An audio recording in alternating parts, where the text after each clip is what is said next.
고린도전서 1장 말씀 중심으로 십자가에 못 박힌 그리스도라는 제목의 말씀으로 하나님 말씀 나누도록 하겠습니다. 우리가 이제 사도 바울이 선교하는 곳을 따라다니면서 각지의 교회들을 살펴보고 있습니다.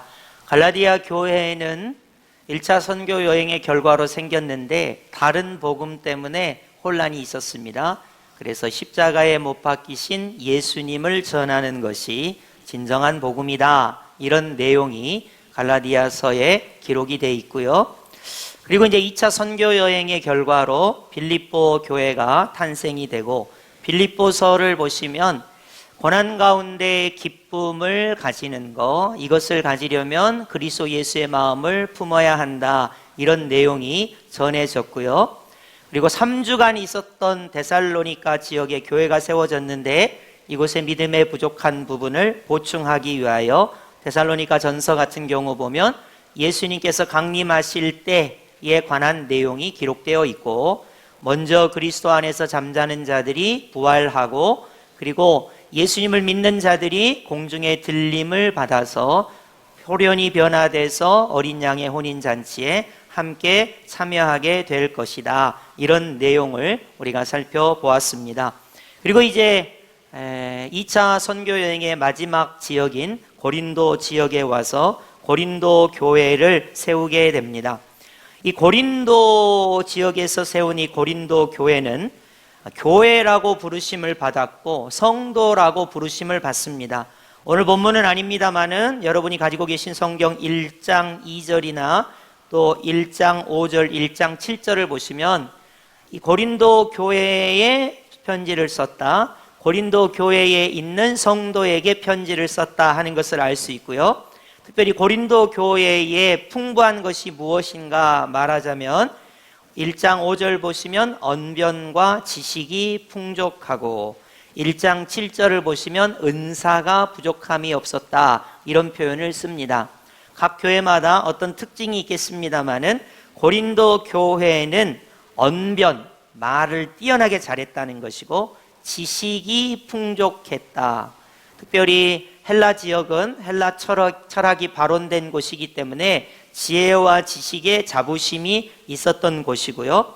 특히 은사가, 방언이나 예언이나 이런 은사가 풍족한 곳이 바로 고린도 지역의 교회였습니다. 그래서 이 고린도 교회에 사도 바울이 쓴 편지를 자세히 보면 고린도 교회에 도대체 어떤 문제가 있었길래 사도 바울은 서신서를 썼을까 하고 보면 다음과 같은 글을 우리가 볼 수 있습니다. 오늘 본문 1장 10절 우리 다 함께 한번 합독해 보겠습니다. 시작. 형제들아, 내가 우리 주 예수 그리스도의 이름으로 너희를 권하노니 모두가 같은 말을 하고 너희 가운데 분쟁이 없이 같은 마음과 같은 뜻으로 온전히 합하라. 아멘. 사도 바울이 예수님의 이름으로 권면을 하고 싶은데 아무래도 같은 말을 하고 같은 마음과 같은 뜻으로 온전히 합하는 교회가 되었으면 좋겠다, 이런 표현을 쓰고 있습니다. 고린도 교회에는 특별히 어떠한 부분에 문제가 있다고 볼 수 있냐면, 오늘 본문 22절을 보시면 유대인은 표적을 구하고 헬라인은 지혜를 찾으나 라고 22절에 기록되어 있습니다.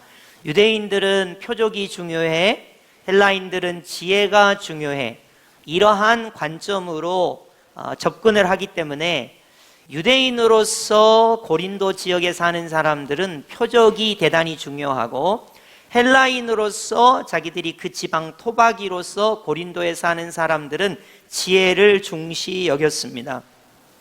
그러다 보니까 같은 마음, 같은 뜻, 같은 말을 하기가 어려웠다는 것이죠.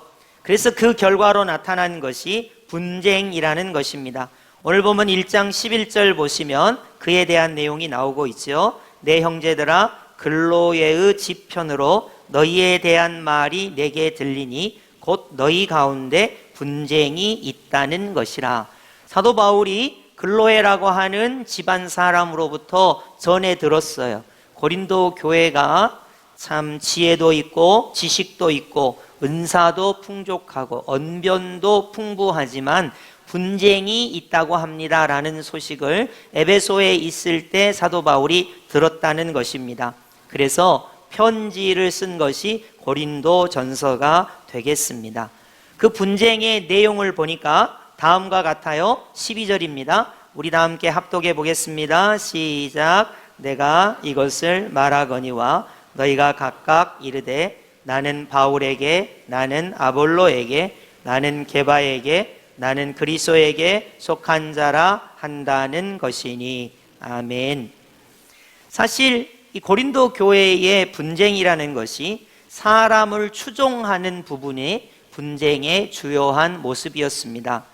여러분이 성경을 많이 아시면 고린도 교회 1대 목회자가 사도 바울이라는 것을 아실 수 있어요. 그래서 사도 바울이 2차 선교 여행 마지막에 고린도 지역에 고린도 교회를 개척했습니다. 그러니까 1대 목회자가 사도 바울이에요. 그리고 2대 목회자가 아볼로라고 하는 사람입니다. 그러니까 1대 목회자, 2대 목회자, 아볼로까지.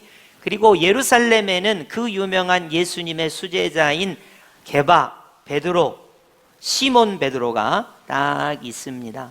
그러다 보니까 이 고린도 교회는 자기가 좋아하는 사람을 추종해서 그것으로 말미암아 분쟁이 있습니다. 여러분이 12절을 다시 보시면 나는 바울에게 속한 자라, 나는 아볼로에게 속한 자라, 나는 게바에게 속한 자라, 나는 그리스도에게 속한 자라, 이렇게 말한다는 것입니다. 다 이유가 있습니다. 바울은 개척을 해주신 분이잖아. 설립자잖아. 그러니까 바울을 우리가 좋아하고 따라야지. 그리고 바울은 선교의 대가잖아. 교회를 세워주신 분이잖아. 우리에게 복음을 전해서 예수님을 믿게 해준 분이잖아. 그러니까 바울이 최고야. 이런 관점이 있었고, 그리고 바울에 비해서 아볼로가 월등한 부분은 바울은 성경을 종합해 보면 얼굴이 잘생긴 편이거나 말을 잘하시는 편이 아닌 것 같아요. 그런 거에 비하면 아볼로는 웅변조로 설교를 했고 학식이 어떻게 보면 헬라 사람들에게 더 와닿도록 하는 그런 부분이 있었던 것 같습니다. 그래서 우리는 2대 목회자인 아볼로가 더 좋아, 아볼로가 더 최고야, 이렇게 하는 부분이 있었고, 그리고 유대인으로서 고린도에 사는 사람들은 대체적으로 우리는 예수님의 수제자인 베드로가 좋아, 베드로가 예루살렘 교회를 든든히 세워놨기 때문에 우리 이방 교회들이 이렇게 혜택을 누리고 있는 거 아니겠어? 그러면서 베드로를 추종하는 사람들이 있었습니다. 그러다 보니까 바울이든 아볼로든 베드로든 예수님에게 속한 사람이 돼야지 왜 사람 중심으로 하니? 그러면서 그리스도에게 속한 자라 하면서 네 가지의 분파가 나뉘어서 교회가 분쟁을 하는 것을 알 수가 있는 거예요. 여러분, 이게 교회의 현상이고 모습입니다. 여러분, 사람은요, 좋아하는 사람이 있고 덜 좋아하는 사람이 반드시 있기 마련입니다. 이거는 지상교회 어떤 교회든지 다 마찬가지예요. 우리가 예수님의 사랑으로 서로 사랑합시다 말하지만은 인간인지라 사랑하는 사람이 있고 더 좋아하는 사람이 있고 왠지 이 사람에게는 마음이 안 가는 사람이 있을 수밖에 없어요. 그러다 보니까 사람 중심으로 이렇게 사람들이 모이게 되어 있습니다. 제가 예를 찾다가 아무래도 국내의 예를 들면 안 될 것 같아서 해외의 예를 들 테니까 여러분이 듣고 잊어버리시면 됩니다. 이해하기 쉽게. 우리나라 한인들이 외국에 이민을 가잖아요. 그러면 교회 중심으로 잘 모이셔요. 그러면 제가 외국에 한 5년 있으면서 이민교회를 보니까 이 갈등이 있는데 어떤 갈등이 있냐면 1세대 이민자들과 2세대 이민자들과 3세대 이민자들이 좀 갈등이 있습니다. 1세대 이민자들은요 50년, 60년, 70년 이때 이민 가셔가지고요 진짜 아무것도 없이 허기지고 춥고 배고프고 공부 못한 상태에서 그것을 일구어 가지고 어느 정도 부를 축적하신 분이에요. 이분들이 고생한 것은요, 이루 말할 수가 없어요. 엄청 고생을 하신 거예요. 그래갖고 2세대 이민자들이 오면 민주주의도 어느 정도 되고 어느 정도 우리나라가 살만한데 공부하러 오셨다든지 이러면서 2세대 이민자가 되거든요. 그럼 1세대 이민자들이 볼 때 우리는 죽어라고 고생해갖고 이걸 읽었는데 2세대는 그거를 그냥 누리는 것 같거든요. 그러니까 거기에 갈등이 있어요. 그리고 그분들의 자녀인 3세대 이민자들은 이제 한국 사람이 거의 아니에요. 영어를 잘하고 한국말은 서툴러요. 그리고 한국식 이 어법이나 예의 범절이 서투릅니다. 그리고 자기들의 정체성은 이제 한국 사람이 아니고 미국 사람이라고 생각하게 되죠. 그러니까 교회에서 모이잖아요. 그러면 1세대 분들과 2세대 분들과 3세대 분들의 갈등이 있어요. 더더군다나 한국 사람들은 묘하게 동쪽에 속해져 있는 도에서 왔냐, 우리가 남이가 이렇게 말하는, 또 어떻게 보면 이 서쪽에 속해 있는 도에서 왔냐, 이런 게 묘하게 영향력을 미칩니다. 그래서 저희 같은 교역자들은 예를 들면 그리스도의 사랑으로 하나 됩시다 말하지만 이게요, 절대로 이 세상에 있는 교회는 이게 고쳐지지가 않아요. 여러분, 흑인이 많은 교회에 백인이 가서 예배드리면 흑인들이 쳐다봅니다. 백인이 많은 교회에 흑인이 가서 예배드리면 쳐다봐요. 그러면서 그리스도의 사랑으로 사랑해야 한다는 건 알지만 현상적으로 이렇게 분쟁이 나타날 수밖에 없는 거예요. 그래서 사도 바울이 고린도 교회에 바울에게 속했다, 아볼로에게 속했다, 게바에게 속했다, 그리스도에게 속했다라고 하는 이 문제는 어느 교회나 보편적으로 다 나타나는 거예요. 우리 교회는 이런 일이 없어 천만의 말씀 절대 그렇지 않습니다. 어느 교회나 사람이 일하기 때문에 그 사람 중심으로 모이게 돼 있어요. 그리고 이 사람이 좋기도 하고 이 사람이 마음에 안 들기도 합니다. 그렇기 때문에 이건 고린도 교회의 문제라기보다는 어떤 교회나 보편 타당하게 이런 문제가 있게 된다는 것을 알 수 있습니다. 그럼 도대체 사람을 바라보고 환경을 바라보고 분쟁이 일어나는 이런 교회의 문제를 사도 바울은 어떻게 해결하기를 원했나 하는 것입니다. 여러분, 오늘 말씀을 잘 들으시고 여러분이 신앙생활 하는데 잘 적용을 하셨으면 좋겠습니다. 오늘 본문 13절로 가시겠습니다. 자, 우리 13절 한번 주의 깊게 한번 읽어보겠습니다. 시작. 그리스도께서 어찌 나뉘었느냐? 바울이 너희를 위하여 십자가에 못 박혔으며 바울의 이름으로 너희가 세례를 받았느냐? 아멘. 그리스도의 몸된 교회를 나는 바울에게, 나는 아볼로에게, 나는 게바, 시몬 베드로에게, 나는 그리스도에게 속했다라고 네 개로 나누었다는 것. 그러면서 사도 바울이 이야기하고 있어요. 자, 바울이나 게바나 아볼로가 너희를 위하여 십자가에 못 박혔냐? 그리고 너희가 세례를 받을 때 바울이나 아볼로나 혹은 게바의 이름으로 세례를 받았냐? 라고 묻는 거예요. 자, 여러분이 잘 기억이 안 나시죠? 여러분이 세례 받을 때 어떻게 세례를 받았는지 한번 제가 여러분에게 상기시켜 드릴게요. 세례를 드릴 때 주는 문장이 있어요. 선언문이 있어요. 예수 그리스도를 믿어 하나님의 자녀가 된 아무개에게 성부와 성자와 성령의 이름으로 세례를 주노라 하면 여러분이 아멘 하거든요. 그러니까 여러분이 선언문을 잘 보세요. 예수님을 믿어 하나님의 자녀가 된 아무개에게 성부 하나님의 이름으로, 성자 예수님의 이름으로, 성령 하나님의 이름으로 세례를 주지, 바울의 이름으로 세례 주지 않습니다. 베드로의 이름으로 세례 주지 않습니다. 아볼로의 이름으로 세례 주지 않습니다. 더더군다나 바울이 우리를 위하여 십자가에 죽은 적도 없습니다. 그렇잖아요. 아볼로도 우리를 위하여 십자가에 죽은 적이 없습니다. 게바도 우리를 위하여 십자가에 죽은 적이 없습니다. 왜 우리가 교회가 되고 우리가 성도가 되었습니까? 예수님께서 저를 위하여 십자가에 죽으셨기 때문에 그 예수님을 믿음으로 교회로 성도로 부르심을 받은 거예요. 근데 우리는 신앙생활할 때 눈에 보이는 사람 중심으로 쫓아가거든요. 아, 나는 바울이 좋아. 왜냐하면 일대 목회자잖아. 설립자잖아. 나는 아볼로가 좋아. 아볼로는 웅변적으로 설교를 잘 하시거든. 나는 사도 베드로가 좋아. 예수님의 수대자잖아. 예루살렘 교회 지도자잖아. 그런다는 거예요. 나는 이도저도 싫다. 나는 그리스도에게만 속한 거니까 나는 너네보다 더 우위에 있어. 이런 식으로 분쟁이 일어나는 고린도 교회에 사도 바울이 처방하는 복음의 핵심은 무엇입니까?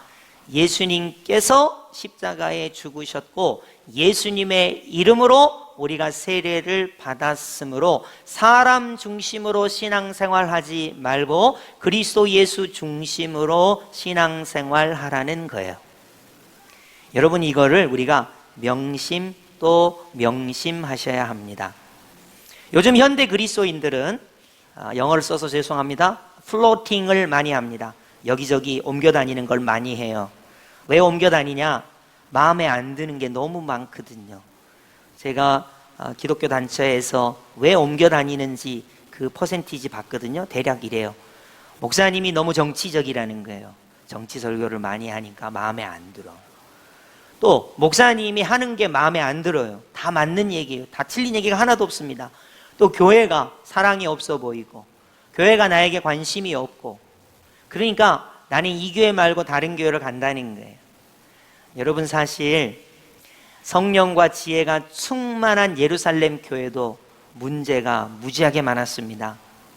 구제를 제대로 못한 거예요. 얼마나 문제가 많습니까? 안디옥 교회도 문제가 많았어요. 전도와 선교문이 활짝 열린 교회지만 너무 전도하고 너무 선교하니까 자기 교회를 돌보지를 못했단 말이에요. 갈라디아 교회도 문제가 많았습니다. 예수 십자가 복음만 전해야 된다고 하고 다른 복음이 와서 굉장히 어지러웠어요. 데살로니가 교회도 예수 재림의 신앙이 부족한 거예요. 여러분, 고린도 교회는요, 사랑이 부족했어요. 분쟁하느라고요. 그러니까 성경에 나와 있는 모든 교회 중에 완벽한 교회는 없고요, 이 지상의 교회는 전부 문제투성이에요. 문제투성이. 그러니까 사도 바울이 예수님께서 너를 위하여 십자가에 죽으셨고 예수님의 이름으로 너가 세례를 받았으니 예수님을 바라보고 예수님 중심으로 신앙생활을 해야지 왜 바울을 바라보냐, 왜 아볼로를 중심으로 신앙생활을 하려고 하냐, 왜 베드로를 중심으로 하려고 하냐. 그러니 분쟁만 낳는 것이다 하는 것입니다. 그래서 사도 바울의 해결책은 무엇입니까? 바울이 자기 이름으로 서신서를 써놓고 바울 중심으로 신앙생활하지 마세요. 사람 중심으로 신앙생활하지 마세요. 예수님께서 십자가에 죽으신 거고 예수님의 이름으로 세례를 받아 교회가 되고 성도가 되었으니 예수님 중심으로만 신앙생활을 하세요라고 권면하시는 거예요. 오늘날 신앙생활하는 모든 현대 그리스도인들이 영향을 되게 많이 받는데 뭐에 영향을 받냐면 물질의 영향을 되게 많이 받습니다. 물질이 있고 없고에 엄청나게 영향을 받습니다. 여러분, 사실이죠? 자본주의에, 황금만능주의에 물질이 없으면 살 수 없는 시대예요. 그래서 물질의 영향을 엄청 받습니다. 교회에서도 물질 때문에 영향을 엄청 받아요. 정말입니다. 대부분 시험에 많이 들 때 이 물질 때문에 시험에 많이 들죠. 그러니까 물질 중심으로 하지 말라는 거예요. 여러분, 교회에서 상처받는 거 누구 때문에 상처받습니까? 사람 때문에 상처받아요. 무심코 던진 한마디 말에 상처를 받는 거예요. 저분이 나한테 이런 말 할 줄 몰랐다 그러는 거죠. 그래서 상처를 받는 거예요.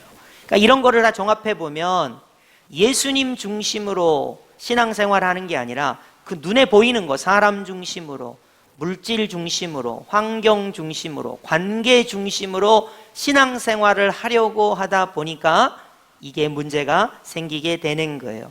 그래서 사도 바울이 말하고 있습니다. 우리를 위하여 십자가에 죽으신 분은 예수님이시고 예수님의 이름으로 세례를 받아 교회가 되고 성도가 되었으니까 예수님 중심으로 신앙생활하는 것을 좀 우리가 적용했으면 좋겠다는 것이죠. 오늘 보면 18절로 가시겠습니다. 매우 중요한 선언이 나옵니다. 우리 다 함께 한번 합독해 보겠습니다. 시작. 십자가의 도가 멸망하는 자들에게는 미련한 것이요 구원을 받은 우리에게는 하나님의 능력이라. 아멘. 오직 신앙생활하는 데 있어서 가장 중요한 것은 십자가에 달리신 예수 그리스도를 중심으로 신앙생활하는 기독교라는 거예요. 여러분, 물론 기독교는 교회 와서 사람들과 친교도 하고 교제도 하고 그런 게 기독교이긴 합니다. 그러나 기독교의 핵심은 십자가에 죽으신 예수님을 믿는 것입니다. 그래서 십자가의 도가 멸망하는 자들에게는 다 미련하게 보여요. 그러나 구원을 받은 우리에게는 예수님께서 십자가에 죽으신 것이야말로 하나님의 능력이라는 것입니다. 자, 그러면 이거를 한번 증명해 볼까요? 22절로 가시겠습니다. 유대인은 표적을 구하고 헬라인은 지혜를 찾으나. 자, 예수님을 다 믿는다고 합니다. 그런데 유대인들은 예수님을 믿으면서 뭐 중심으로 신앙생활 하려고 하냐면 표적 중심으로 신앙생활을 하려고 해요. 기적을 보여주십시오. 낫게 해주십시오. 정결하게 해주십시오. 표적을 보여주십시오.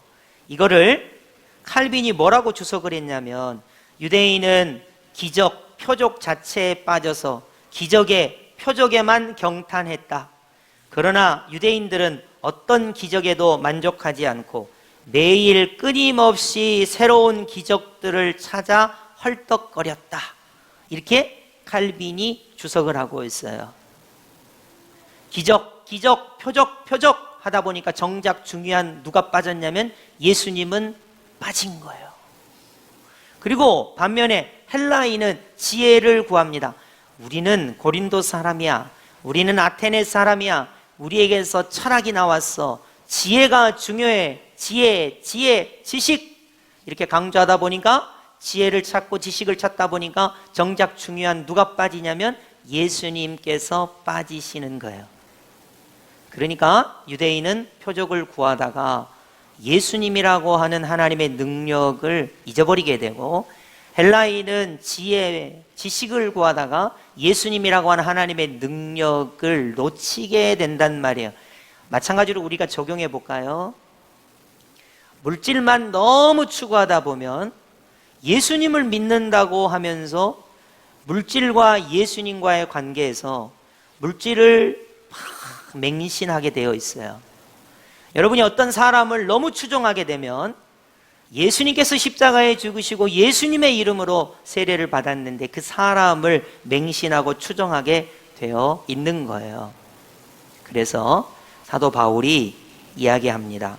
유대인은 표적을 구하고 헬라인은 지혜를 구하지만 우리는 누구를 전하냐면 십자가에 못 박힌 그리스도만 전하는 거예요. 유대인에게는 23절 꺼리끼는 것이요 이방인에게는 미련한 것이로되. 제가 이걸 설명할 테니까 용서하시고 들으세요. 유대인들은 십자가를 저주의 상징이라고 생각합니다. 십자가에 못 박혔어? 저주받았구나. 꺼리끼는 거예요. 꺼리끼는 거. 헬라인은 십자가가 뭐냐면 로마에 의하여 처형당한 거예요. 이방인에게는 미련해 보여요. 얼마나 죄를 많이 졌으면 십자가에 못 박혀 죽냐? 그런데 우리는 십자가에 못 박힌 그리스도를 전합니다. 자, 여러분에게 십자가에 못 박힌과 그리스도가 얼마나 부딪히는 말인지 설명을 할 테니까 잘 들어보세요. 그리스도라는 말은 왕이란 뜻이에요. 그리스도라는 말은 선지자라는 뜻입니다. 그리스도라는 말은 제사장이란 뜻입니다. 그리스도란 말을 한마디로 말하면 구원자라는 뜻이에요. 십자가에 못 박힌 그리스도라는 말은 말이 안 돼요. 왜냐? 어떤 왕이 십자가에 못 박혀 있습니까? 어떤 구원자가 십자가에 못 박혀 있습니까? 유대인들은 표적을 구하기 때문에 십자가에서 뛰어내리는 메시아 그리스도를 원해요. 헬라인들은 지혜를 원하기 때문에 십자가에 못 박혀 있는 그리스도가 아니라 철학이나 지식이나 지혜를 주는 그리스도를 원합니다.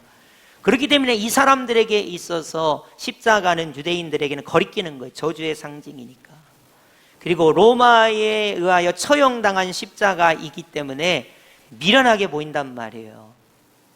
그러나 하나님의 능력은 어디에 있습니까? 십자가에 못 박힌 그리스도에게 있습니다. 자, 우리 하나님께서 수많은 선지자들을 보내셨습니다. 근데 어떤 선지자도 죄에서 자유를 주는 선지자적 행위를 할 수가 없어요. 여러분, 우리 하나님께서 율법도 주셨어요. 어떤 사람도 율법을 다 지켜서 죄에서 자유를 누리고 사망 권세를 이길 수 있는 어떤 것도 없었습니다. 그러나 하나님의 지혜요 하나님의 능력이신 예수님께서 십자가에 못 박히심으로 모든 인류가 죄에서 자유를 누렸습니다. 그래서 십자가에 못 박히신 예수님이 하나님의 지혜요 하나님의 능력입니다. 예수님 죽은 지 사흘 만에 부활하셔서 모든 인류에게 부활을 선물로 주셨습니다.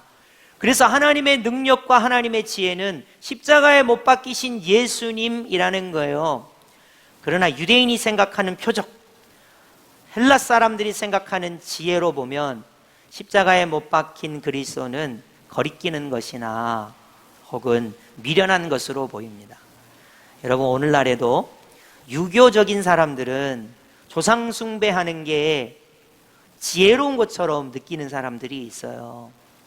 불교에 심취해 있는 분들은 구제와 선행으로 자기가 스스로 자기 자신을 구원해낼 수 있다고 하는 것이 지혜롭다고 여길 수 있습니다. 행동으로 구원을 받는다는 분들은 성지순례를 간다거나 선행을 한다거나 어떤 거룩한 전쟁에 참여함으로써 자기들이 자기의 행위로 구원을 받는 것이 지혜롭다고 생각할 수 있습니다. 그러나 여러분 기억하십시오.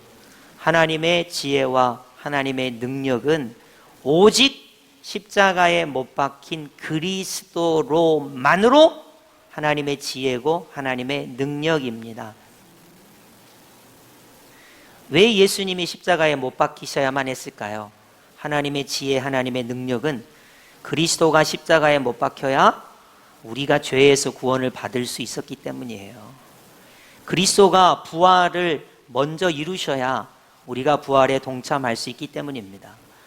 십자가에 못 박힌 그리스도 때문에 사단 마귀의 속박에서 벗어나 하나님의 자녀가 될 수 있습니다.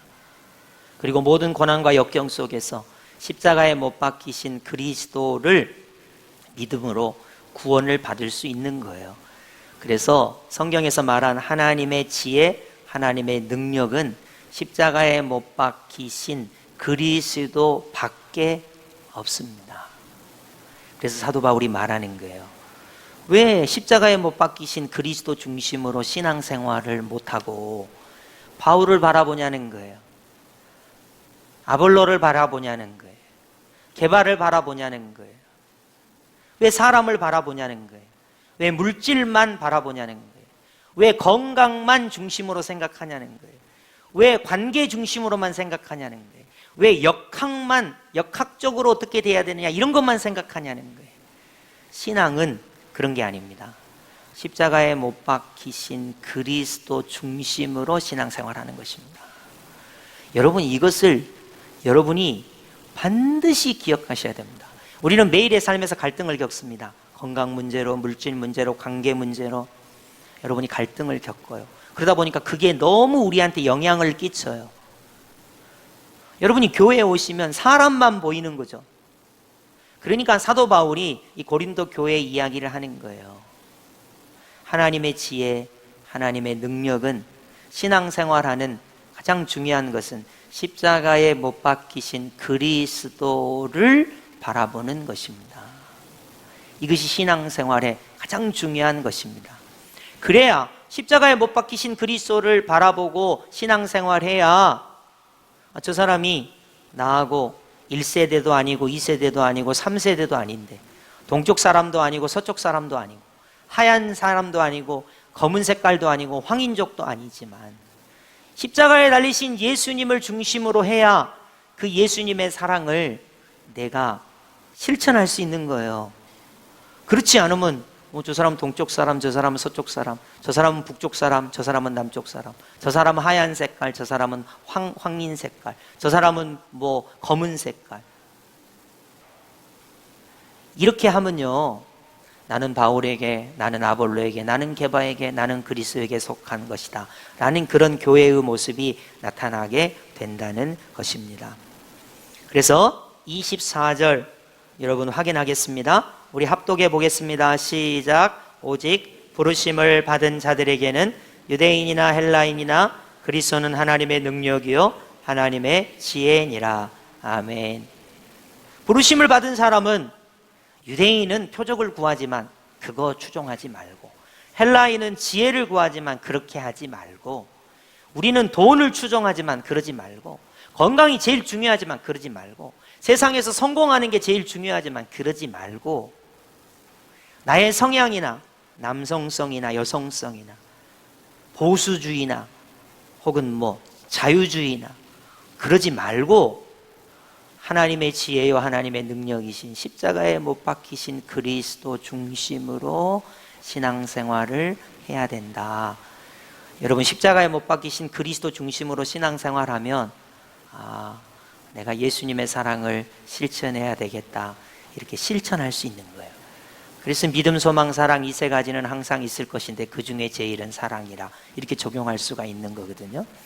십자가에 못 박히신 예수님 중심으로 신앙생활 안 하면요, 물질 중심으로 가기가 쉬워요. 여러분, 물질 중심으로. 여러분, 그렇지 않으면 사람 중심으로 가기가 쉽습니다. 관계 중심으로 가기가 쉽습니다. 내 감정 중심으로 가기가 쉬워요. 그래서 반드시 기억하셔야 됩니다. 여러분, 사람 중심, 물질 중심, 관계 중심, 이념 중심, 철학 중심, 역학 중심, 이렇게 하지 마시고요, 하나님의 능력과 하나님의 지혜는 오직 십자가에 못 박히신 그리스도 뿐이다. 이거를 우리가 반드시 기억하셔야 돼요. 그래서 언제나 우리는 하나님의 능력과 하나님의 지혜는 십자가에 못 박히신 그리스도 뿐이다. 그 십자가에 못 박히신 그리스도를 믿음으로 죄에서 자유를 얻고, 십자가에 죽으시고 부활하신 예수님을 믿음으로 부활과 생명의 자유를 누리고, 사단 마귀의 억압과 권세에서 벗어나 하나님의 자녀가 된 것이고, 어떠한 고난과 역경 중에서도 십자가에 못 박히신 그리스도로 말미암아 나는 구원을 받는다. 십자가에 못 박히신 분은 예수님이고, 예수님의 이름으로 세례를 받아 교회가 되고 성도가 된 나의 신앙생활은 십자가에 못 박히신 그리스도 중심으로 살아가고, 그것의 실천은 사랑에 있다. 이런 결론에 도달하게 되는 것입니다. 오늘 말씀을 여러분이 꼭 기억하시고요, 앞으로 우리가 사는 나날 동안에 어떤 일이 있을지 우리가 알 수 없습니다. 그러나 여러분에게 권면하기는, 이건 고린도 교회의 문제야, 그러지 마시고 오늘을 사는 나의 문제입니다. 내가 누구 중심으로, 무엇을 중심으로 사는가, 여러분 자신을 한번 잘 분석해 보시기 바랍니다. 저도 늘 물질 중심으로 움직여요. 사람 중심으로 움직입니다. 철학 중심으로 움직입니다. 내 감정 중심으로 움직입니다. 그러나 십자가에 못 박히신 그리스도 중심으로 신앙생활하는 것이 가장 중요한 고린도 교회 주신 말씀이고, 그것의 실천은 예수님 중심으로 신앙생활하면서 예수님이 우리에게 허락하신 그 사랑을 실천하는 데 있다 하는 것을 기억하시면서 이런 놀라운 은혜가 있기를 예수님의 이름으로 축복합니다. 아멘.